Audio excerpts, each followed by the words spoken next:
Hello दोस्तों, मैं भारती कंबोज आप सबका हमारे YouTube channel Bridge to Success 360 पे बहुत बहुत स्वागत करती हूँ। आज हम लोग टॉपिक की शुरुआत करेंगे रेशियो एंड प्रोपोर्शन। ये क्या होता है? अनुपात और समानुपात। ये मैथ्स का सबसे इम्पोर्टेंट टॉपिक है जो कि हमें हर एक टॉपिक के सवाल हल करने में मदद करेगा। अगर ये हमें अच्छे से आता है तो बाकी हमें 60% मैथ्स के सारे सवाल हम क्या है कर पाएंगे, क्योंकि कोई भी टॉपिक हो हम उसको रेशियो एंड प्रोपोर्शन से कनेक्ट कर सकते हैं और ऐसा करने पे सवाल क्या है जल्दी हल होता है। ठीक है, एक्चुअल में ये क्या होता है? रेशियो एंड प्रोपोर्शन होता है कुछ भी नहीं, सिर्फ एक क्या है रिलेशन होता है, संबंध होता है नंबर्स के बीच का। ठीक है, कभी भी हम इन्हें डेसिमल फॉर्म में नहीं लिखते हैं, डेसिमल फॉर्म में यानी कि पॉइंट की फॉर्म में नहीं लिखते हैं। ठीक है, तो ये क्या है? ये सिर्फ एक रिलेशन है, संबंध है नंबर्स के बीच का। ठीक है, ये कभी भी एक्चुअल नंबर्स नहीं होते हैं। ठीक है, यानी कि मान लीजिए ये क्या है, 2:3 है। 2:3 को हम इस फॉर्म में भी लिख सकते हैं। ठीक है, तो हम ये नहीं कहेंगे कि ये एक्चुअल नंबर्स क्या है 2 और 3 है, कभी भी नहीं, ऐसा नहीं होता। ठीक है, इसका मतलब क्या है? कोई ये ऐसा नंबर है जो कि क्या है 2 और 3 दोनों से क्या है मल्टीप्लाई होता है। मान लीजिए 6 है, ठीक है, 6 है तो 2 से भी होता है। इसको हम क्या लिख सकते हैं?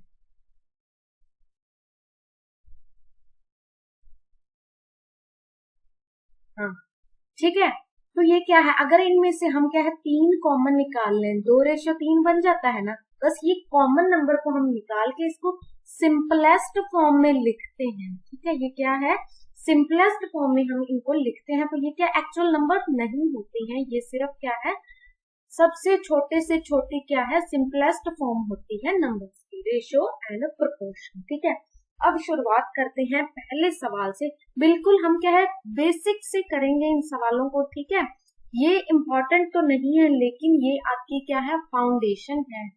अगर आपको इम्पोर्टेंट क्वेश्चंस तक पहुंचना है तो आपको इनसे होके गुजरना पड़ेगा। ठीक है, अगर आपको ये अच्छे से आते हैं तो आप क्या है हाई लेवल के क्वेश्चन भी अच्छे से कर पाओगे। तो हमने रोज क्या करना है, वही जो हम पिछले क्लासेस में करते आ रहे हैं, लेवल 1 लेवल +1 करते करते हमने क्या है सारे टॉपिक को अच्छे से कर लेंगे। अब सवाल क्या कहता है, अगर A/B 2:3 है, B/C 6:11 है तो A/C कितना होगा? देखिए A/B 2:3, B/C 6/11। देखिए B दोनों में बराबर करना है हमने, जैसा कि मैंने आपको पिछली क्लासेस में सिखाया। प्रॉफिट एंड लॉस में भी मैंने आपको बताया है और परसेंटेज में भी थोड़ा बहुत मैंने आपको इसके बारे में बताया था। ठीक है, आप इसको देखिए 2 3 6 11 हमने क्या है B, यहाँ पे B भी सेम है तो हमें यहाँ पे भी सेम करना पड़ेगा। हम इसको 2 से गुना करते हैं तो इसको भी करना पड़ेगा। हमारे पास क्या है 4 6, ये पहले से 6 है तो ये क्या है। अगर हमसे पूछा गया हो A/B/C तो हम क्या निकाल लेंगे 4:6:11। हमसे लेकिन पूछा क्या क्या है A/C, तो सीधा सीधा क्या है हमारा आंसर क्या होगा 4:11 हमारा आंसर है। आशा है कि आपको ये सवाल समझ आ गया होगा, आपकी बेसिक जो कॉन्सेप्ट है आप उसको भी समझ गए। ठीक है, अब बढ़ते हैं अगले सवाल की ओर। ये सवाल क्या कहता है, देखिए सवाल वही एक तरीके से टाइप वही है, रिश्ता वही, सोच नहीं, वही बात है। x = y/4, y = z/5। तो हमें x y z की क्या है रेशियो फाइंड आउट करनी है। इसको अगर y को इधर ले आए तो ये सिर्फ 1 रह जाएगा, कुछ भी नहीं 1 रह गया। अगर z को इधर ले आए तो ये 1 रह जाएगा। ठीक है, तो हम इसे क्या लिख सकते हैं, ऐसा लिख सकते हैं ना x/y 1:4, अब y/z 1:5, जैसे कि हमने प्रॉफिट एंड लॉस में किया। हमने y को सेम करना है तो इसको 4 से गुना कर देंगे, इसको 4 से गुना कर देंगे, बराबर हो गया। बस ये तो पहले से ही 4 है तो 1 4 और 20। हमसे रेशियो क्या पूछी गई है, x ratio y ratio z पूछी गई है, तो 1:4:20 हमारा क्या है, आंसर निकल के सामने। ठीक है, अगला सवाल क्या कहता है, अगर 200 रुपए है, हमने ए बी और सी 3 लोग हैं, इनमें इस तरीके से बांटनी है, इस रेशियो से 4:5:1, तो हमें बी का हिस्सा बताना है। देखिए ए बी सी 4:5:1, ठीक है, इस तरीके से हमने बांटनी है। देखिए टोटल हम गिन लें इनको, कितने बनते हैं, 4 5 9 1 10, टोटल 10 है, लेकिन ये कहते 10 नहीं है, 200 है। 200 है तो कितने गुना ज्यादा है, इससे 20 गुना ज्यादा, तो शेयर ऑफ बी भी क्या होगा, 20 गुना ज्यादा होगा। हर एक चीज इसके क्या है, 20 गुना ज्यादा होगी, तो बी का हिस्सा क्या, 5 गुना 20 क्या होगा, 100 हमारा आंसर है। ठीक है, कुछ नहीं किया, वही किया जो हमने प्रॉफिट लॉस में भी किया। ठीक है, प्रॉफिट लॉस में हमने सिर्फ क्या, रेशियो एंड प्रोपोर्शन का ही यूज करके सारे टॉपिक को आसानी से कर लिया। ठीक है, अब उसी टॉपिक को हम आराम से डिटेल में पढ़ रहे हैं। ठीक है, अब अगला सवाल क्या कहता है, 2 नंबर का सम 30 है, एक x मान लेते हैं, एक का y मान लेते हैं, उन्हीं 2 नंबर का डिफरेंस 14 है, तो हमें रेशियो पता करनी है। अगर हम इनको प्लस कर दें, 2x कितने बराबर आ जाएगा, 44 के, x की वैल्यू 22, किसी में भी पुट कर दो तो y की वैल्यू 8 आ जाएगी। सीधा सीधा उनकी रेशियो पूछी गई है। आपको ऑप्शंस में वैसे तो x बाय y ही पता करना है, ऑप्शंस के अकॉर्डिंग सेम नहीं आएगा। अगर पूछा जाए बड़े की छोटे से रेशियो, तो बड़ा ऊपर छोटा नीचे, ऐसा कुछ पूछा जाए तो वैसा ही आपने करना है। यहाँ पे कुछ नहीं पूछा गया तो आप कैसे भी कर लो। ठीक है, तो हमारे पास रेशियो क्या, काट कटा के जो आता है आंसर वही रेशियो होती है। 11:14 हमारा आंसर। ठीक है, अगला सवाल क्या कहता है, P रेशियो Q 7/9 है, तो हमें 9P 7Q पता करना है। 9P, P क्या है, यहाँ पे मान लेते हैं 7 है। ठीक है, तो 7Q, Q क्या है, 9 है, तो काट देंगे, सब कुछ क्या हो जाएगा, कट जाएगा, तो हमारा जवाब क्या होगा, 1/1, 1:1 हमारा क्या है आंसर। कुछ नहीं था उसमें, वही जो करते आ रहे हैं। ठीक है, अगला सवाल क्या है, दूध और पानी की रेशियो 7:2 है, 21 लीटर में, 81 लीटर में, टोटल 81 है। मिल्क और वाटर 7:2, ये तो टोटल बन गया 9, लेकिन 9 नहीं, 81 है, 9 गुना ज्यादा है, तो ये भी 9 गुना ज्यादा होगा, ये भी 9 गुना ज्यादा हो गया, तो एक्चुअल वैल्यू क्या है, ये है। ठीक है, इतना दूध है, इतना पानी है। अब कहते कितना पानी ऐड कर दें कि 4:5 बन जाए, कितना पानी ऐड कर दें, मान लो x पानी ऐड कर दें तो 4:5 बन जाए, क्रॉस मल्टीप्लाई करके बराबर कर देते होते हैं। ठीक है, 63 × 5 = 4 × 18 + x, 72 + 4x, 315 में से 72 गया, हाँ जी, बटा 4, तो हमारे पास क्या है, 607 अप्रोक्सीमेटली हमारा आंसर आ गया, 60.7। समझ गए? आशा है कि आपको ये सवाल भी समझ आ गया होगा। मैं फिर से एक बार समझा देती हूँ हम लोगों ने क्या किया। 1 मिनट,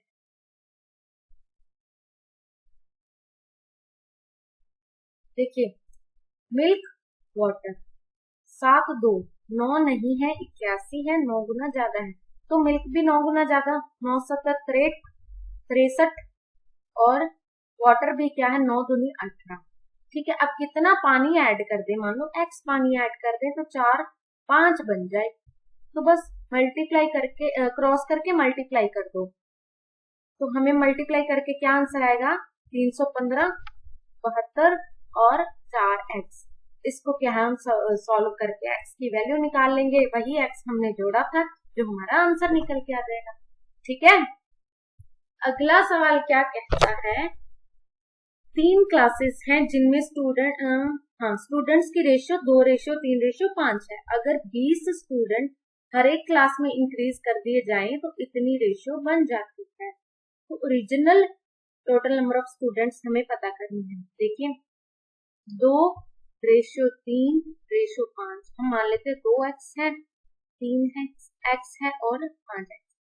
इंक्रीज कितने कर दिए जाए?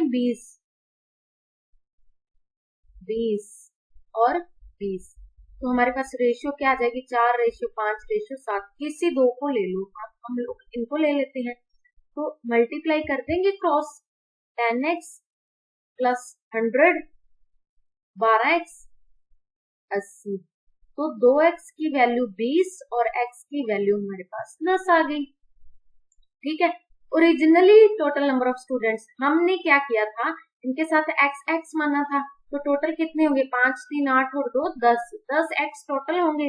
x की वैल्यू हमने क्या निकाली? 10 निकाली। 10 इंटू 10 क्या बन जाएंगे? 100 टोटल नंबर ऑफ स्टूडेंट्स बन जाएंगे। अब अगर पूछा जाए कि इतना सारा चेंजेस करने के बाद कितने बनेंगे, तो हमने क्या किया था? 20 स्टूडेंट्स हर एक क्लास में ऐड करे। 3 क्लासेस में 20 इंटू 3 60 टोटल। इसमें क्या है? ऐड कर दो 160। फाइनल नंबर ऑफ स्टूडेंट्स आ जाएंगे। समझ गए?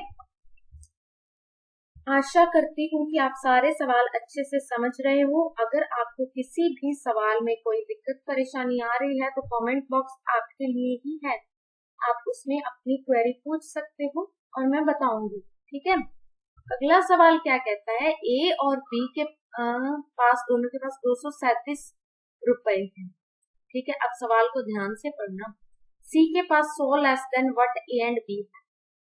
बी के पास 25 मोर देन सी और find the amount of A. अब सवाल आई थिंक ये देखिए, ए और बी दोनों के पास 237 है और सी के पास 100 लेस देन ए और बी के पास इतने। 237 में से 100 कम गया, सी के पास 137। अब ए और बी के पास कितने हैं? 237। बी हैज 25 मोर देन सी, तो बी के पास इससे 25 ज्यादा होंगे। ठीक है। हाँ 162। तो ए के पास कितने होंगे हमें यही पता है। तो ए के पास इनमें से ये माइनस कर देंगे, 75 ए के पास रुपीज होंगे। देखिए आप लोगों को इसमें क्या दिक्कत आ सकती है? सवाल को हम लोगों ने क्या है ध्यान से पढ़ना है। आमतौर पे स्टूडेंट क्या करता है? यहाँ पे दिख गया सबके पास 237 है, सी की भी बात हो रही है, तो आप लोग ये कर लोगे a प्लस बी प्लस सी 237। देखिए ये तभी करना है जब कहा गया हो। यहाँ पे क्या कहा गया? ए और बी के पास इतने पैसे हैं, सी की यहाँ तक तो कोई बात नहीं हुई। अब सी की बात हुई है कि जितने ए और बी के पास हैं, सी के पास उससे 100 पैसे कम है, 100 रुपीज कम। ठीक है।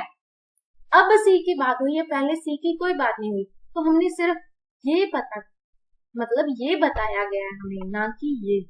अपने अपनी तरफ से ऐसा कुछ नहीं करना जो कि आपका खामखा पेपर में 2.5 नंबर माइनस हो जाए। ठीक है। क्योंकि 2 नंबर तो इसके जाएंगे, ये सवाल गया। अब ये गया, अगर आपने गलत कर दिया तो आधा नंबर एक और चला जाएगा। ठीक है। तो 2.5 नंबर गए ना, तो आपको ध्यान से करना है। ठीक है। नेगेटिव मार्किंग से बचो। अगला सवाल क्या कहता है? अब कहा गया ए बी और सी तीनों के पास 700 रुपीज है। ए और बी के पास 5:3, बी और सी के पास 1:2। ए बी सी 5 3 और 1 और 2, इसको हम 3 बना सकते हैं। 3 से गुना कर दें, 3 से गुना कर दें तो ये क्या बनेगा? 6 बनेगा यहाँ पे। अब टोटल कितने हैं? 700। 5 3 8 और 6 14। 14 ना होके 700 है, तो इससे कितने गुना ज्यादा?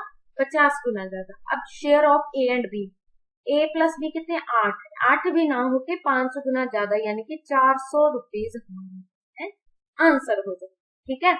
कुछ नहीं किया हमने, रेशियो बराबर की बी की दोनों में। ठीक है। बी की करके तीनों का अपने आप में क्या है? रिलेशन निकाल लिया। अब रिलेशन जब आ गया तो ये 700 का यूज इसमें कर लिया। ठीक है। अभी कितने गुना ज्यादा। तो अगला सवाल क्या कहता है? 2 numbers are in ratio 5 and 8। When we reduce each number by 40, then ratio becomes 1:2. दो नंबर हैं, इतने दोनों में से अगर 40 कम करते हैं, सीधा तो 40 करते नहीं, ये रेशियो है तो हमने x मान लेना है इसके साथ। अब 40 कम कर दें तो रेशियो कितनी आएगी? 1:2। अब नंबर्स पता करो, क्रॉस मल्टीप्लाई, ठीक है, क्रॉस मल्टीप्लाई करके x का हमने x की वैल्यू पता कर लेनी है। तो ये क्या 40 और x की वैल्यू 20। हमें क्या पूछा गया है कि दोनों नंबर्स बताओ, 5 और 8 है। 5 से 20 गुना ज्यादा 100 होगा एक नंबर, और 8 से 20 गुना ज्यादा 160 होगा दूसरा नंबर। बस दैट इज द आंसर। आशा करती हूँ कि आप लोगों ने आज के सारे सवाल अच्छे से देखे, समझे और प्रैक्टिस भी की। और आप ये भी आशा करती हूँ कि अगली वीडियो में भी आप पूरे वेल प्रिपेयर्ड होके आओगे।